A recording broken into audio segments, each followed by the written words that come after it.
Good evening. This evening is the last Sunday of the month for me. Isaac is supposed to be here next. I will say this about Isaac. I texted him the other day. Isaac is spotty sometimes when you try to contact him. And I've talked to him twice about this. And I texted him the other day. I said, "This is just a reminder that you're going to be here Sunday night." And he said, "I'll need to check with the elders, but it should be okay." So I might have misadvertised that. But if he's not here, you can blame three elders at Maple Avenue for that. So, and then I guess I'll be ready to roll. So, never really know. Tonight, though, as we've done the last several months, we've talked about hymns. It is well with my soul. This will kind of be counter to a couple of years ago. There was an article in, I believe, Heart to Heart, but the article was titled, "It is Not Well with My Soul." And I don't want the point of the lesson to overstep the fact that there are a lot of times we do have struggles and we have difficulties and we have things that bother us. So while we're going to be on sort of the positive side, because that's what the song is, I don't want you to think that, well, if it feels like I'm having to do soul searching or I'm struggling with something like that, that's not good, because there's a part of us that has to have that "it is not well with my soul" point as well. So I don't want you to think that, oh, something bad is going on with me, but I can't have something bad. That's because things happen with all of us. So this song, I figured that we would use it tonight, and I think I've said the same thing for every song. First of all, I think I've said that this is one that I'm sure you know. How many of you can remember a time when you didn't sing this song? This is one that we've probably all known forever. It's also probably one that you would say that you like, or it's pretty, or whatever. But it's a song, too, that has just a horrible story that goes along with it. And so what we're going to see tonight, it seems like with each one of these hymns, that they've all been written in a time of strife or peril or something like that. But I've also said seemingly every time that that's probably why people wrote it, because sometimes when you're going through challenges or difficulties, people have different ways that they cope, and sometimes writing words down, journals, or whatever it might be, can allow for that to sort of come out of us. Just a little bit about the song, though, before we do anything else with the lesson. First of all, this song was the song part, the music part, was written in 1876 by Philip Bliss. If you flip through your Bible, you'll see his name, or not Bible, through your songbook, you'll see his name countless times. But he was the person who wrote the music in 1873. And as always, when I tell this, I'm assuming that all of this is fact. There may be some things that are maybe off. But in 1873, a French steamship called the Ville de Havre was on its way back to France from America with a large amount of passengers. This morning, I said how many ships or boats or whatever I'd been on. I don't know if anybody figured that out this afternoon or not, if you thought about how many ships that you had been on. But if you think about it, prior to the invention of airplanes, and really prior to about 1930, the idea of going from America to Europe was a difficult proposition. You had to go by boat. The Atlantic Ocean is there in between. If you've ever been to Florida, Myrtle Beach, or Virginia Beach, or really anywhere along the coast, you try to look as far as you can't see anything. It's water all the way there. But people would go from one to another, and you had to take some kind of boat. Well, by this time, they were taking steamships. And the problem with taking a ship, sometimes things would happen. Storms might come up or something along those kinds of things. So anyway, this ship in 1873 is going from France, or I guess we say coming from France, back toward the United States. On board the ship was a woman named Spafford. That's her picture there in the on the screen, and her 4 children. And somewhere in the ocean, a collision took place with another ship, and that's something that could conceivably happen. We think today we have radar and those kinds of things that would dictate where things are going to go. One of the things that we saw when we were flying to San Francisco a couple of weeks ago is as we're starting to sort of look out, and there's a plane below us that's starting to go up, and there's somebody in a tower that's saying, you go here, you go there. On ships today, you would have that, but back then, if it was foggy or if there was choppy waves, you might not see something. Sometimes at night, it would be difficult. And so a collision takes place with another ship, causing this ship that the Spafford woman and her children were on to sink. It took, they said, about a half hour for the ship to sink, which is pretty quick, all things considered. Nearly all on board the ship were lost. On being told that the vessel would sink, Miss Spafford got her children out of their beds. So I'm assuming, of course, it was night. And they came up to the deck, and she knelt down in prayer with them and asked God that they might be saved if possible. But if they were to die, then that was God's will, and they were prepared for it. Remember, this is her and her children, but not her husband. In a short time, the vessel sinks. The children were lost. But one of the sailors, one of the people who were looking to help them, found Miss Spafford floating in the water. I don't know if she was on something or what have you, but they were able to find her floating somehow. Mr. Spafford, her husband, soon received a wire message from his wife in Cardiff, Wales, which is close to England. They hadn't made it too far, but the woman had sent her husband a message, and it said, saved alone. So he would realize, knowing that the ship had sunk, that she had been saved, but no one else with it. He immediately made the trip to England to pick up his wife and bring her back to the United States. And standing on the deck of the ship, heading across the Atlantic Ocean, this man in the picture here, his name is Horatio Spafford, soon saw with his own eyes the very spot where his 4 daughters and 226 other people drowned. That was the impetus for the line in the song that we just sang, when sorrows like sea billows roll. I can't imagine the first thing that you would have to do is to go get your wife on a ship, knowing that a ship had just sunk that had your children on it.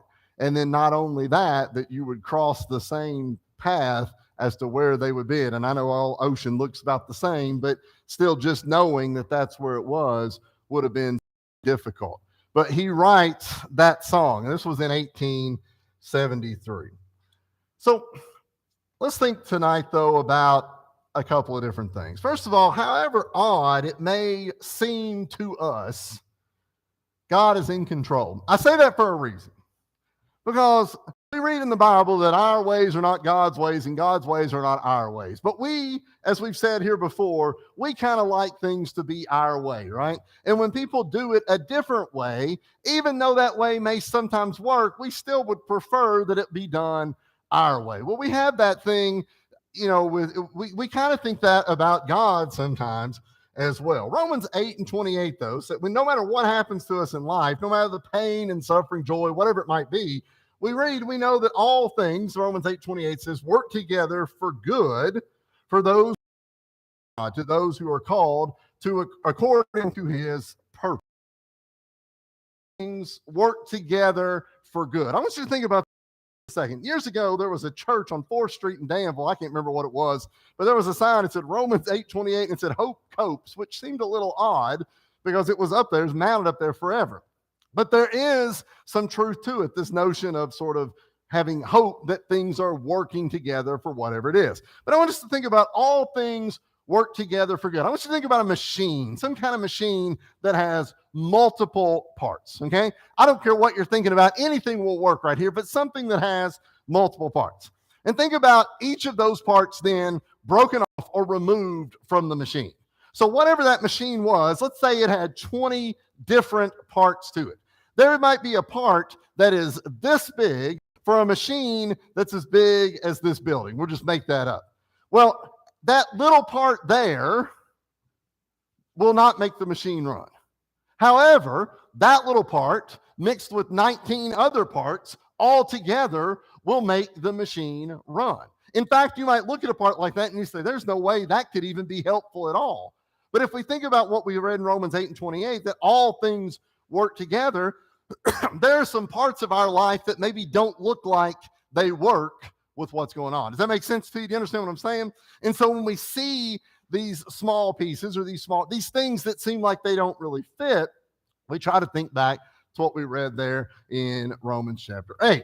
God, in a sense, is either using his power to make something happen or allowing something to happen. I don't care how you think about that, but one thing or another, God is in control. And unfortunately, there are times when bad things happen to Christians. Why do bad things happen to good people? You've asked that question before. You've thought about that before. You've known people that have had bad things happen to them, people that have passed away, and you thought, why did that have to happen to them? That's a question that we've all asked along the way.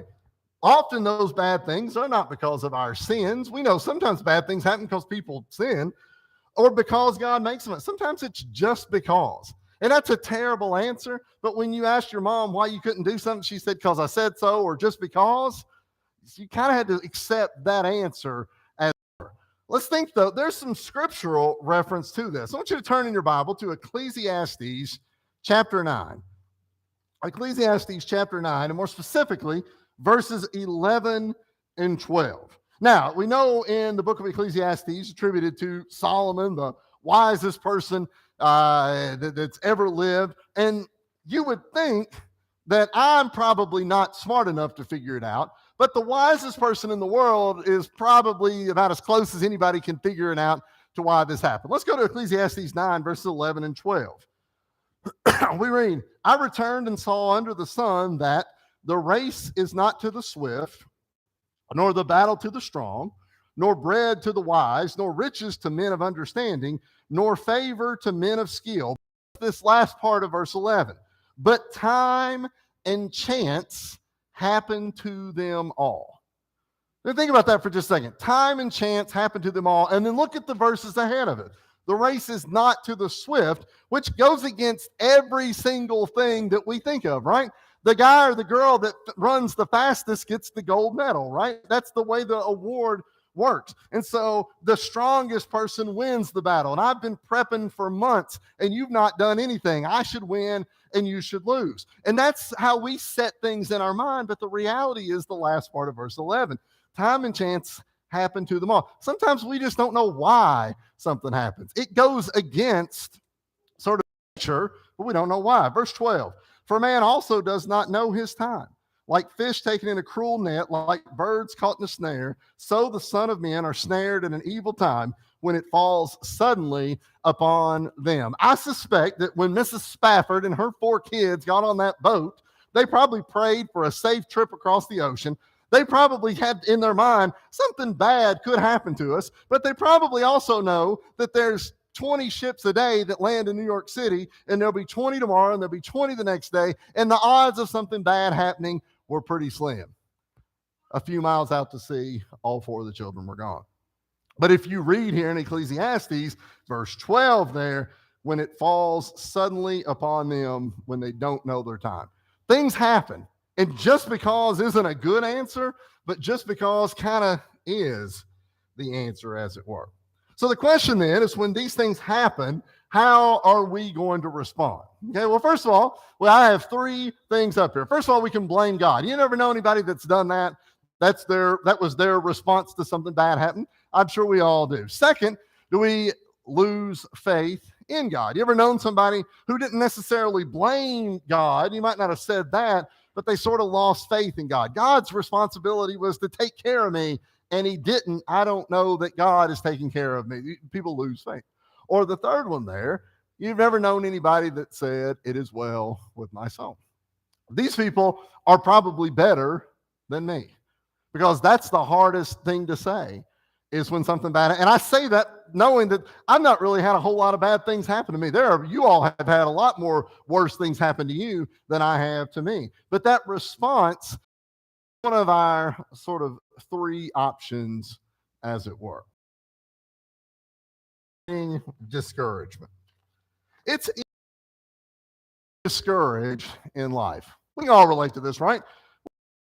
Discouragement. We have our highs, but we also have our lows as well. There's Bible references of people being discouraged as well. You know, it'd be nice if the Bible was just everything happened good, but it wouldn't be realistic, right? it wouldn't be a good lesson for it if everything happened in the Bible was good, because then we would have no idea how to relate when things happen were bad. You know about Jeremiah. In Jeremiah chapter 38, you can turn there, it's a long chapter. But all of these things happen in Jeremiah 38. First one up there, he was beaten by mobs. And that would be discouraging, right? If you were beaten by mobs. Number two, he was cast away. Can't see that far. He was cast away from society. And that would be bad, right? If you were sort of removed or kicked out. We don't want you here. That would be a bad thing. He was hated by kings and princesses. That would be bad if the people who are in charge, princess, not princes, but if you were the people that were in charge of the community hated you, that would be a negative. You wouldn't have anybody to kind of have recourse with, or whatever it might be. He was rejected by his own people. That would be bad. You might say, well, I don't really care about the leaders or the king or whoever, but I'd like for my own people to like me. He was rejected by them. As you see there at the end, he was cast into a deep pit of mud and refuse or trash or mire, whatever word you want to use right there. But through all of that, he still spoke comforting words. Find the book of Lamentations in your Bible. If you're about the halfway point, go to the right just a bit. But Lamentations chapter 3, I'm going to read verses 31 through 38. And this is somebody who is sort of experiencing discouragement, or who has went through some difficulty. So Lamentations 3, 31 through 38. You may remember on Wednesday nights, it's been several months back when we talked about Lamentations, but there are 5 separate poems within it, and they're all a certain length, and they're like 22 verses and then 44 verses. This one is in the middle. It sort of rises and then it falls. Verse 31, Lamentations 3. For the Lord will not cast off forever. Though he causes grief, yet he will show compassion according to the multitude of his mercies. For he does not afflict the children of men. To crush under one's feet, turn aside the justice due a man before the face of the Most High, subvert a man in his cause, the Lord does not approve. Who is he who speaks and it comes to pass when the Lord has not commanded it? It is not from the mouth of the Most High. Is it not from the mouth of the Most High that woe and well-being proceed? So let's think about that here for just a second. This is Jeremiah, who has went through, as we see here, 5 bullet points of really difficult things, and he had reason to be discouraged. But he says there in verse 31, for the Lord will not cast off forever. Though there's grief, he will cause grief. I don't know why. We just said that a minute ago. God's ways aren't our ways. But he closes there at the end, verse 38, by saying, is it not from the mouth of the Most High that woe and well-being proceed? Point being, it's part of God's will that we will go through positives, but also negatives. It's unfair for us to expect our life to be perfect from start to finish. Nobody is going to experience that. I don't think it would be a true life if we did, because we're going to have to grow from those kinds of things. There have to be times when we look at something and we say, is it well with my soul? It is well with my soul. Part of that is the growth that comes from these troubles, these discouraging things like we saw there with Jeremiah. Now, comfort and hope with God, to sort of finish. Through all of the evil and suffering that the world goes through, keep in mind that God is there to hold our hand. You remember holding hands? Remember holding hands? Sometime way back when, holding hands seems awful now. It's all sweaty and difficult. I don't want to do that. But you had about when you're holding hands, the first time you're on a date with somebody or something like that, it's nice to have that, right? But what eventually happens is, you may date and marry and you be together for so long. And, the idea of holding hands, you start drawing that line down the middle, like you stay here and I stay there, right? Don't want to hold hands. But what about in times of difficulty, right? It's nice to have somebody to hold a hand to, right? You ever held hands with somebody when things are bad? When things have gone wrong? In truth, there's times when you want to say this and this and this, but it ain't going to work. It's not going to help. You want it to help, but you know it's not going to help. And you might want to do something. You might want to cook something, or you might want to take somebody somewhere, but you know that's not really going to fix it. But sometimes maybe the best answer is just to sit there and be quiet and hold hands with that person. That I don't know what transfers there, but there's some kind of love that you remembered from when you was 10 or 12 years old that sort of transfers right there as well. It's nice to know that God is there to hold our hand. Think about that for a second, because these things happen. We just saw that good and bad, woe and well-being proceed from God. All these challenges that are extended to us, they're all right there. And sometimes we don't really understand why. But what we can do is hold on to God's hand, and maybe that will help bring us through a little. It may not answer the question, but there's a comfort that goes there as well. Job loss, natural disaster, accident, illness, death. 5 things listed up there. How many of you know people that have been afflicted by this? We all have, right? And you might look at that, we'll say death is worse than job loss. Well, it depends on the situation, right? All of those things are bad, and we don't know what the situation there might be. But we always have comfort and hope that God will lead us through the trials. Psalm 37, verse 24. It's written up there. You can turn if you want to. It says, the steps of a good man are ordered by the Lord, and he delights in his way. Though he fall, he shall not be utterly cast down, for the Lord upholds him with his hand. You're going to fall. I'm going to fall. Everybody's going to fall. That's part of it. But when we fall, we have 3 options. We said it at the beginning, right? We can blame God. We can lose faith in God. It is well with my soul. That may not be the perfect answer, but that has to be our answer. That doesn't mean that there's not trouble. That doesn't mean there's not difficulty. That doesn't mean that there's not tears. There's not sadness. There's not worry. There's not fret. Those things all will be there. But ultimately, we have to take it like the man in the song said. I can't think of anything worse than a ship sinking and 4 daughters going down with it. That's about the worst thing that I can think of. But think about encouraged, strengthened, and comforted in the 150 years since then because of the words that he wrote down on that boat. I hope that it's well with our soul. And I hope that we'll always keep that as our light sort of going forward. If there's anything that we can do for you, if there's any way that we need to help you, if there's some kind of comfort that you need, we know how to, we've seen tonight where that comfort can come from. But whatever it is, whatever you need, however we can help you, we invite you to come while we stand and sing.